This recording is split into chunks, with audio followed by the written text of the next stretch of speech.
Hey, what is up, mortals? It is Sam Gabriel here, and welcome to What If Deku Could Manipulate Gravity, Part 14. Just wanted to greet you guys by just saying sit back and relax, you're in for a treat, so we begin.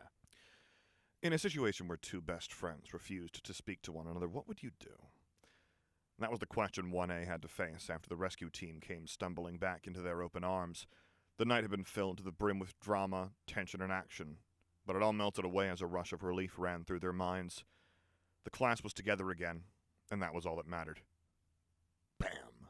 The sound of a door slamming shut crashed down the suddenly silent hallway, and the class turned to see that Bakugo had left. The unsettling tension that lingered in the air crawled like ants on the student's skin, leaving many uncomfortable until Mina spoke up. Are you guys okay? Izuku's expression didn't change as he turns to face his classmate, his smile turning cold as he gently shook his head.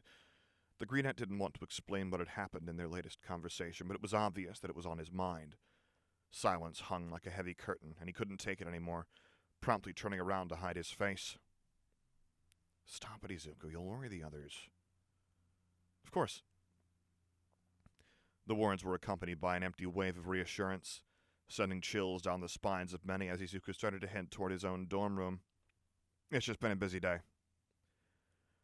At the sound of the green-haired boy's footsteps fading into the distance, 1A easily murmured amongst themselves until the echo of the gravity manipulator's door clicking shut quietened their voices. Just like that, the darkness quickly filled the halls as lights were turned off. Not a single sound was heard that night, and the haunting peace hung over every corner of the building. All was quiet. Good morning! The early birds of the class watched in slight confusion as Izuku happily returned from a morning jog. Morning, how you feeling? Shinso's raised eyebrow lowered slowly as he dismissed the sudden change in behavior. He returns to pouring himself a mug of coffee as the greenette did some light stretches to warm down. Great! I finished my latest notes on some heroes in my notebook this morning, and I've returned from a good workout. I wanted to try out something new again, which is why I'm covered in dirt. Oh god, let me change out of these trainers. Okay, done. How are you all? The rambling teen seemed like a completely different person from the night before, and even Ida seemed less speechless. The bespectacled one quickly recovered himself, however, and poured a glass of orange juice while reminding himself that Izuku had always been a chatty guy who loved muttering. The recent events had just caused the boy to forget that as he quickly cleared his throat. It has been a pleasant morning. Indeed, today is a good day. Have you eaten? The greenette nodded just as Uraraka came down the stairs. Seeing the peaceful atmosphere, she smiled before joining the three boys. Are you all ready for class? Her bag was already packed by the table, and they all nodded before leaving the dorms together.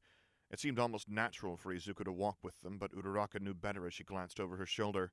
The very moment they had left, Bakugo had come down the stairs with Kirishima and Mina not too far behind.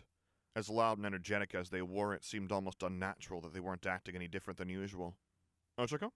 Ida turns to his classmate, and the girl quickly smiled before running after her friends.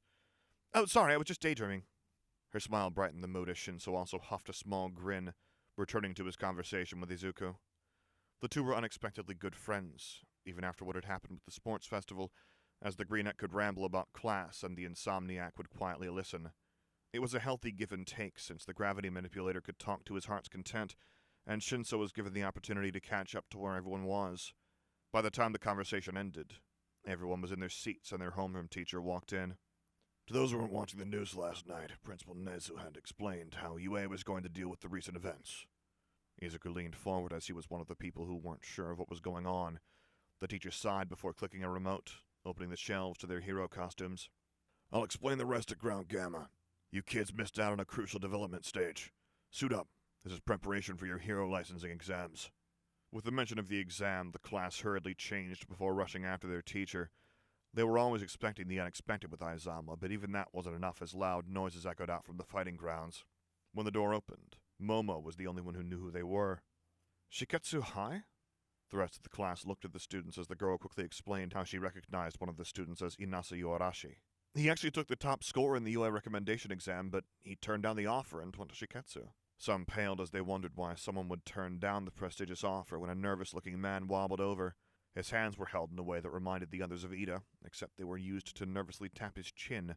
It turned out that the man was the teacher, and Aizawa greeted him before turning to his own class. You have a week. During this time you will push your quirks to the limit and develop your signature moves. Midnight walked in with a couple other teachers who were there to help when the homeroom teacher made a gesture to the other kids. And you will all fight in small battles against each other. The teams, numbers, and times will all be selected at random. Make sure you give it your all. Use this time to improve your hero costume, too. That's it. There were some protests at the end. 1A dispersed to refine their skills. Some immediately had results, while others had to think about what they wanted their super moves to be. The teachers were going around to help when the shaking Shiketsu teacher asked Aizawa why he and UA's principal decided to reach out. The crushing of UA.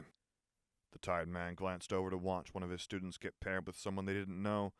Once they had introduced themselves, they started to fight another team of 3 who was also met. Shiketsu as a whole has always been the least hostile in that sense, so it made sense to train together. I can train my students to adapt in a situation where they are at a disadvantage, without affecting the results of the exam itself if they cross paths. He glanced at the 2 boys in his own class who hadn't been seen together since the Camino incident. They were the strongest in his class, yet both had been caught off guard in one way or another. The crushing of UA was a good excuse, but what the teacher had truly wanted was to prevent that mistake from ever happening again. That's all I can do before the exam. Despite the fact Izuku and Bakugo didn't even glance at each other, the progress in everyone's training was skyrocketing. The children developed their ultimate moves at different rates, but continued to grow as they added improvements to their hero costumes. All was well until... I said I don't want it! On the 4th day, Bakugo's sudden yell caught everyone's attention, and they turned to see All Might suddenly puff into his hero form. His giant arm swatted the air, clearing it of debris since an explosion had sent them falling in his direction. Had Bakugo attacked the retired #1 hero? That was the question on everyone's mind, but it was quickly shut down as Toshinori turns to the class. Sorry for the disturbance, children. Keep up the good work. The skeleton man returned and dismissed his student's behavior before turning to glance over at Izuku. He wanted the Greenette to help out, but to the man's surprise, the gravity manipulator hadn't even turned around. He was busy perfecting his meteor drop, along with some other super moves he had in mind. His full counter was useful, but the boy found it much easier to just dodge before attacking with his physical body. In the end, Izuku's progress had escalated. He was undoubtedly the current strongest in the class, but even so, his classmates couldn't help but be concerned. After all, the boy's smile had been permanently tense lately, and it was almost as if he was pushing himself to the point of passing out, but not in the same way as before. What happened between them? Toshinori didn't know how to respond to the situation, and Aizawa sighed before signaling to the door. They've been like that since they returned. It's their problem, so they'll get themselves sorted. Forget it for now, you have a guest. The ex-hero turned to see a familiar face, and his eyes widened slightly. With a nod, the man hurried off, unaware of crimson eyes following his path. They bore into his back, but then stopped before turning away to focus on a pair of calloused hands. They sparked before clenching, and Bakugo grit his teeth in frustration. Explodipult! The large explosion broke out for the long-distance attack, and there were some yells from students who were almost caught in the fire. 1A was already used to the blah's behavior, so most of the shock was from Shiketsu High. Well, those 2 are great! I love it when people are so passionate! For this video is sponsored by Skillshare! With the services Skillshare provides, you can get access to many in-depth tutorial videos on basically anything you want to learn. Each class that they have is bound to help you with your creative endeavors. Do you want to learn how to make videos like this one? Do you want to learn how to write scripts or edit audio? Skillshare has you covered. And with our link, you can have a 14-day free trial. So what are you waiting for? Click the link now and get 14 days worth of classes free. Link in description below. Now back to cheering for those 2. What a rush! The tall boy that Momo called Inasa Yorashi cheered as a massive cluster of explosions broke out with a dust cloud erupting in the background. The difference in power between the 2 classes was evident, but Inasa was different. He stood on par with the UA teens in terms of power and skill, and he was becoming good friends with Momo, who had also been recognized. He had seemed a little agitated when they first met, looking around the class as if he was looking for a certain student. In the end, he couldn't find who he wanted, and calmed down quickly to be a pleasant person. Until we meet again! Time quickly slipped by, and before anyone had the chance to blink, the exam was already upon them. Their suits had all improved, but there was one that had changed drastically. That suit was Izuku's.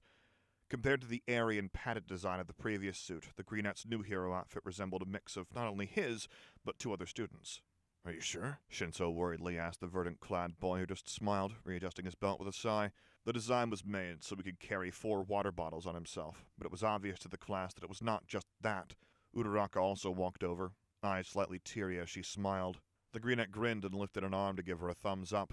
It's a design that I could get Hatsume to optimize. A win-win situation, since it's a good reminder for me not to give up and stay cool.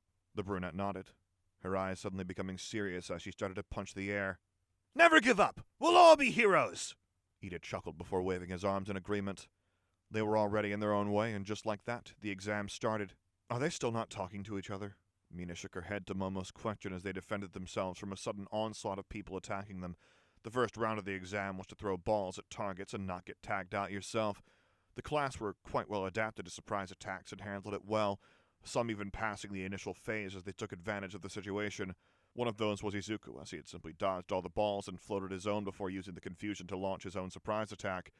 The balls had rocketed forward before the other students could react, and just like that, the greenette headed toward the waiting area. And of course Bakube was just ditched. I'm pretty sure Kitty and Denks are with him though. He should be fine. The alien created an acidic wall to block another attack as they turned toward the direction her angry friend had stomped off to. I just hope they get along soon. All of 1A passed the initial round with little to no problems and moved on to the finals when they met a familiar face. Inasa! Momo waved at the air manipulator, who smiled back as they chatted about why he was with the second-year class instead of the first. Apparently he had always been placed with the older students for his difference in skill and ability compared to his classmates. It was just pure coincidence that they had met again. Final round, here I come! After leaving a small hole in the ground with his forehead, the exam started, and it was immediately obvious that the class was on a whole other level. Not only had their skills been refined and strengthened, 1A found out that they were able to reassure the civilians with their words. Their experiences had unconsciously taught them to just repeat the words they told each other when the class was broken apart. With a strong set of skills and calming words, their future was looking bright. That was until the anomaly became apparent. Whether it was a coincidence or not, Izuku and Bakugo kept running into each other. Their moods would instantly change, as the human grenade was unable to hold back his frustration and took it out on Kirishima. The greenette wasn't any better, as he suddenly became cold and would rush the rescue process, almost throwing the civilians to the safe point. Both boys ignored everything around them as they focused on only saving everyone. By the end of the exam, the two had saved the most people, but even so, they weren't satisfied. They purposely avoided each other, but since most of the civilians were saved, they had no choice but to be in close proximity as Gang Orca jumped onto the scene. Yoshindo was the first at the front lines. He was certainly strong, but against Gang Orca, the Tremor creator was quickly beaten. Inasa wasn't anywhere near the scene, as he was still saving civilians with Momo and a couple other 1A students, so the next ones up were Izuku and Bakugo. The verdant-clad boy ignored his classmate before clenching his fist, preparing himself to fight. The only thing was, before he could act, his blonde partner let out a yell and a giant explosion broke out. The human grenade detonated himself upon the pro hero, and to his surprise, the attack was dodged with only some effort. Damn it, I forgot that All Might wore weights. We're fighting Gang Orca while he's at full strength. He looked around to try and think of a way to defeat the pro when an idea hit him. It was a good time to try one of the attacks he had thought of during training, which was why he quickly bent down to run his hands across the stones. Pulling them all up so they all slowly floated up, the boy braced himself before rotating his body to spin around. Accelerating quicker and quicker, the teen caught Gang Orca's attention. If I can't meteor drop him at close range, then my long-distance attack must be... Suddenly kicking the almost weightless stones with all his momentum, the shower of rocks suddenly became bullets, as the greenette aimed them toward his target. Meteor shower! AP machine gun! The verdant-clad teen was interrupted as Bakugo came crashing in from the opposite side of the pro. His volley of explosive power came crashing forward, and the hero immediately jumped up, letting the blonde's attack crash into Izuku's, and after the dust cloud cleared, only rubble remained. The boy had unintentionally cancelled each other's attacks, and the fake villain had come out unscathed. Get out of my way, Gravitoid! What? The sudden name change in Bakugo's vocabulary caught Izuku off guard, as he wasn't sure how to process it. He knew that if it happened before, his reaction would have been a smug one. It would have meant that they had reached the point where they acknowledged each other as heroes. That moment would have been the point where they were supposed to be the happiest, but now was not that time. Instead, hearing his best friend call him Gravitoid only hurt, and the greenette found himself at a loss. Had they grown so far apart already? What was he supposed to do? I said get out of the way! Bakugo yelled again, and Izuku snapped out of his daze, only to be immobilized by the number 10 hero's hypersonic waves. Damn it! The loud blonde gritted his teeth, as he didn't know how to respond to the situation either. He knew Izuku's shock was his fault, but he hadn't expected his best friends to react the way he did. He knew his actions were unreasonable, but he needed a way to convey the pain. Before, he would just pick a simple argument with the Greenette to blow off steam, but since his frustration was at the one who used to help, Bakugo's words had become almost spiteful, despite knowing the outcome. He hated it. He hated how weak it made him feel, but hated the fact that his words had also hurt Izuku. It wasn't something he meant to do, yet at that moment in time his malicious intent was real. The week had been frustrating enough, but now the blonde couldn't comprehend what to do. The distress and fear of hurting his best friend twisted into anger as his body temperature started to rise. The veins on his forehead started to pop with irritation, and without thinking, the human grenade crashed toward Gang Orca's sidekicks who were trying to destroy the rescue station. AP shot! Autocannon! Shindo woke himself from unconsciousness to shake the ground beneath the villains, breaking it apart as Bakugo rotated his body to the main problem. Landmine blast! The volley of attacks didn't stop as Bakugo unleashed super move after super move. Some bystanders were getting worried as the amount of power Bakugo was displaying was clearly past his limit. It was his anger that carried the blondes to keep fighting, and he pulled the pin on one of his gauntlets. Filled to the brim with his nitroglycerin sweat, a deadly torrent of explosions came crashing down onto Gang Orca. The villain had no time to dodge and had no choice but to take the attack. If it wasn't for the mucus that layered on the man's skin, the number 10 would have received severe burns. He's going to pass out any moment. Aizawa watched from his seat as the class firecracker unleashed his other gauntlet. The sidekicks turned around to help their captain and the homeroom teacher's side as Bakugo started to fall from the sky. He had pushed himself way beyond his limits, to the point he was almost on par with Izuku by his anger alone. Denki and Kirishima managed to catch their unconscious friend with help from Seto, but their expressions weren't the brightest. The two strongest boys in their class were now both unconscious, and it seemed that Gang Orca was well enough to keep fighting. The man blasted Izuku with another hypersonic wave to keep the Greenette unconscious, when an alarm suddenly ripped through the building. The other students had rescued the last of the injured, and just like that, the exam came to an abrupt end. It didn't take long for the results of the exam to be processed, and the teens were told that they were scored based on how few mistakes they made throughout the second phase. The names of those who passed were put onto a board for all to see, and many screams of delight broke out. And that was when they noticed something. Out of 1A, 2 names were missing from the board. It seemed that their recklessness and uncooperative behavior every time they clashed had deducted enough points to be under the threshold. It seemed almost unreal, as the 2 strongest had failed the exam. No one knew what to say. They could only watch as Izuku and Bakugo stood still, taking in the fact that they had both been unable to pass. There was a training course that they could attend for their passes, but that wasn't the problem. The concern was that this was the first time both boys had failed in their lives. They had lived as a pair of prodigies their whole lives thus far, and it was the first time they had fallen.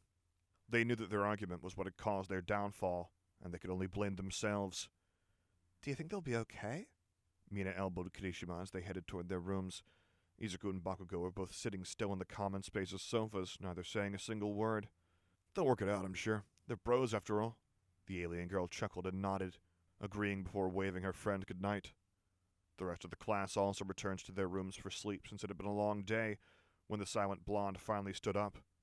He didn't say anything, but Izuku understood as he also got up, following Bakugo until they reached ground beta. "Gravitoid." Izuku's teeth clenched as he heard the word. It had been fine if anyone else said it, yet the hero name felt like nails on a chalkboard when it was the blonde who said it. The gap between them was clear on the Greenette's side, feeling compelled to go with it. Bakugo. The human grenade paused in his tracks as he took in what Izuku said, the same emotions flowing through as he was unable to accept his own name either. It just seemed unnatural. The two had been exchanging their childish nicknames for as long as they could remember, and it just wasn't right to say anything else now. What happened? The unusually gruff voice was now so broken before the Greenette, and Izuku didn't know how to respond. He didn't know where it all went wrong. He didn't know how they had grown so far apart. He just couldn't help but feel like he had missed the point. I missed the point? The words felt familiar, and suddenly the Greenette remembered where he had heard them. It was at the end of the fight. Bakugo had said those words to him at the end of the era-changing fight, and that was when it all fell apart. No. Thinking harder, the Greenette tried to trace back the uneasy feeling, and his mind quickly ran everything backwards. It was the time when you didn't say anything after I brought Koto to Mandalay. No, it had been even further back. Izuku felt like crying as he realized that he hadn't even noticed how far back they had started to fall apart. It all seemed so recent, and he could only curse at himself for not noticing earlier. As far as our internships? He knew that was the point where he felt the most anxious about their rivalry, but Best Jeanist had helped him get over that. But Doesn't that mean Kachan felt uneasy when he should have been happy? He just won the sports festival after all. It was just after our internships. Bakugo finally spoke again as he looked directly at his best friend. It was the first time they made eye contact since the era-changing fight, and both boys had tears in their eyes. You came back from your internship stronger than ever. All I did was clean goddamn ketchup from the fucking floor and... But you're gonna get one for all, so who cares? Izuku suddenly interrupted as his feelings burst forward. Eyes widening, he quickly slapped his hands over his mouth and Bakugo's eyebrows furrowed deeply. You know there's no point if I get stronger by myself. I don't want to cheat with some stupid extra quirk. If I'm gonna win, I have to be my best. Izuku couldn't believe what he was hearing. Was his best friend really so conceited that he wanted to be better than him, even though he was going to be so amazing anyway? You're missing the fucking point. That again? The irritated teens glared at each other, as they couldn't understand what the other was thinking about. They had gotten so used to being on the same wavelength that now they were fighting, nothing was working out. Bakugo grit his teeth as the waiting game was pissing him off more and more. Izuku followed suit, as both boys suddenly held a fighting stance. Sometimes action is louder than words, and in this instance, the boys were done talking. So, this has been Sam Gabriel, and actually, this is the last series I'm going to be working on for We the Celestials. It's been a fun run, but I'm focusing on my individual projects now. You can find literal hundreds of hours of fanfiction audiobooks available entirely free on my website. And one of those is Drogomo by Shotgun Queenie, a My Hero Academia Spider-Man crossover. You can see that and much more at samgabrielvo.com. I hope to see you guys there, and it's been an absolute pleasure working with We the Celestials and on Creativity 101. Later.